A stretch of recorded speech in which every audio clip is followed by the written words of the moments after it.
Doctor Doom and Polar Atreides might be coming for us this winter, but there's one supervillain we should all probably be a bit more worried about: the Super El Nino. The Arctic is in trouble, again.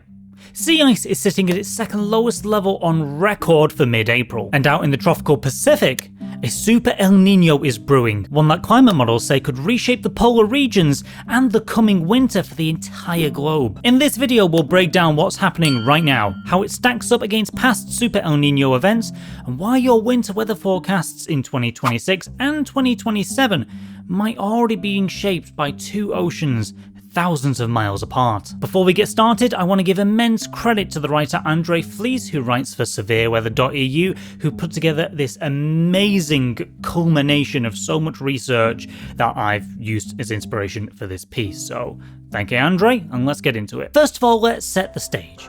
The Arctic Ocean is the smallest and shallowest and coldest ocean on the Earth, but despite its small size, it acts as a massive thermostat for the entire northern hemisphere. Through a combination of sea ice, atmospheric balance, and just being real cool, the Arctic Ocean helps really set balance for the northern hemisphere. On the left here, you're looking at the Arctic without water. It's a complex system of bases and ridges.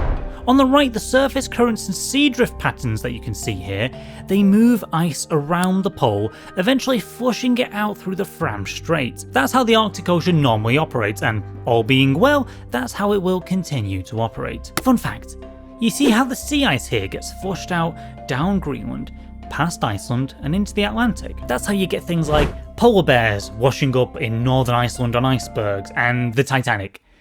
Oh, you thought I'd have a second fun little cute fact for you. No. The Arctic Ocean did this. It did this to Kate Winslet. It shot an iceberg at her. It had been planning this for thousands of years. And the only way to stop it is to speed up climate change. Get me my jet. This is for you, Kate! You've never been on a private jet before? Back to the ice, you can see that sea ice follows a clear annual rhythm, which is nice and predictable. There's a melt season kicking off in late March, runs through to September, and then the Arctic Ocean begins refreezing in October. You see the dashed red line here? Well, that's 2012. I've talked about that year in previous videos. It's a real nightmare year for the Arctic. But let's zoom in. This blue 2026 line, from a dataset going up to mid-April, is sitting roughly 0.2 million square kilometers below where it was last year. And if we zoom in further, you can see that only 2019 has tracked lower at this point in the calendar. It was even worse than that terrible 2012. 2019 would go on to recover a little and only end up being the fourth worst year ever, small celebrations. The melt season began a little early this year. This Mercator forecast shows ice concentration changes from late April to early May, where you can see that warmer, paler colours, they are indicating that melting is not only beginning, but it's already going really fast. It's not beginning slowly, it's kicking off, and it's kicking off at full speed. The Bering Sea, Hudson Bay, the Sea of Okhotsk, and the Barents Sea are already showing ice loss of around 1% every single day. Now let's get to our titular villain of the piece. Meet ENSO, the El Niño Southern Oscillation. If you don't know what the El Niño is, it's basically a patch of the Pacific Ocean that shifts between warm and cool phases every about 1 to 3 years. We call the cool phase La Niña, and we call the warm phase El Niño. Last year we had a quite weak La Niña, which a few months ago sort of shifted into neutral gear. Like a pillow on a hot summer day, the cool spots are rapidly fading. Beneath the surface of the ocean, this is what's driving it. A massive warm Kelvin wave, a subsurface pulse of warm water moving to the ocean's surface. It will soon surface in the eastern Pacific and emerge as the visible El Niño. But what about this event is different? Why are people calling it a Super El Niño? Aside from sounding like a Tolkien Marvel Latin entry into the Avengers, which has superpowers probably based on fire, yelling, dancing, and I bet will be played by Sofia Vergara. It's all about how hot this El Niño is. Here are the forecasts for the coming summer. As you can see, nearly every prediction crosses the +2 degrees Celsius heating line. That is the threshold for what makes it a Super El Niño, the 2 degree line. Some of these you can see even push much further towards 3 degrees of warming this summer. And we get a great view of how this will pan out with this seasonal model, which paints a picture of plus 2 degrees Celsius warming across the entire central Pacific region. And notice the warm waters ringing the Arctic too. Aside from a couple of cool spots off of, where's that? That's like off the coast of Newfoundland and Sumatra for some reason, the whole world is going to be feeling the heat this summer. So how does a tropical Pacific event end up reaching the North Pole? Does Santa come back from his holidays stealing all the warm weather like he's the British Museum eyeing up a war zone? Well, here's where things get real interesting. This isn't the first Super El Niño. There's been 4 since we've been reliably and accurately tracking global climate. We've had them in 1972, 1982, 1997, and 2015. And man, we should have been paying attention to that one in 2015. It was peak MCU, and I bet at the end of that Super El Niño, there was a teaser written somewhere like a post-credit scene. Super El Niño will return in 2026. Well, this is a composite of the last 4 Super El Niño Septembers. The notable thing here is that these red arrows show how warm air from that Pacific patch of heat is being funneled directly into the Arctic. The Arctic then pushes its own cool air out into the Atlantic, which means, so we're going to have warm water and cool air across the Atlantic. So if you don't know what that means, it basically means if you're in the Atlantic, like I am, basically get ready for a drenched summer of high humidity, barely any sunlight, and constant rain. Alright, great. Well, let's take a look. How has Marvel's Phase 5 Big Bad affected sea ice? This correlation map links El Niño years to sea ice concentration. The deep reds that dominate the map show the area where sea ice declined significantly, and it sits right where that warm flow lands. The Beaufort Sea and the central Arctic, though a few areas come out well. The Bering Strait, and the area between Svalbard and the Anzu Islands in eastern Siberia. There's historically been a fair few spots around the coast where sea ice wasn't so bad. A classic case of nature finding balance any way it can to ensure some kind of viability even during extreme weather events. Time for the ultimate question though. And the real reason that I've been wanting to make this video. You see, I deal with the climate skeptics and the galaxy-brained folk among them near enough every day. And since the news broke out about the Super El Niño, they've been using it as an excuse for any sort of talk of climate change, of Arctic warming. It's suddenly being referenced over and over again. It's an El Niño, it's an El Niño. Well, okay, fine, it's an El Niño. So, fair thing to do is to compare El Niños. So let's take a look at the projections for sea ice in September this year, based on the current warming models for the current Super El Niño event, and we can then compare it to how sea ice reacted in previous Super El Niño events. It should be about the same. That is the logic. Climate skeptics tell us that climate change current variation is natural. Therefore, in this natural set of climate variation, sea ice will remain exactly the same. Like my toilet bowl a week after eating beetroot, that's a lot more red than I'm comfortable with. Side by side, let's look at this. We have a single sizable refuge zone for sea ice north of the Northwest Territories.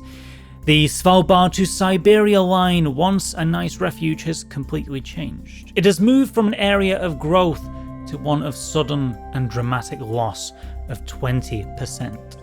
There is below normal ice across nearly the entire Arctic basin. I am especially worried about one area in particular, Hudson Bay. Canada's Hudson Bay has become increasingly a place of last resort for many Arctic species, with sea ice remaining relatively stable, and populations of polar bears, belugas, foxes, and so many other species finding a way to live there even as the rest of the Arctic falters. I've said it many times before and I will say it again.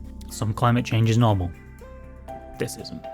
This isn't normal. Of course, these aren't just projections, and all we can really actually do is wait to see what happens, measure it, trust the data that we measure, compare it to the predictions. And I hope beyond hope that just like when I look at the toilet bowl a week after I've eaten a Smurf, it's much more blue than I expected. But chances are, if you're watching this, you're not living in the Arctic. So how is this going to affect you? And I don't mean how will the Super El Niño affect you. Plenty of other weather channels who talk about all sorts of climate things, they can tell you how the Super El Niño will affect you. I want to talk about how the Super El Niño affecting the sea ice will affect you. You ever heard of the polar vortex? I'm almost certain, if you are one of my American viewers, that you have. Because the last few years, the polar vortex has been an annual event where Texans get to experience the joy of building a snowman and then getting crushed in an avalanche. The polar vortex is a vast spinning circulation over the pole, stretching from the surface up into the stratosphere, over 50 kilometers high. When it's strong and stable, it locks cold air at the pole, and when it's disrupted, that wall breaks. Cold air spills southwards in an event that seems to have inspired Game of Thrones from that brief period when it was still good.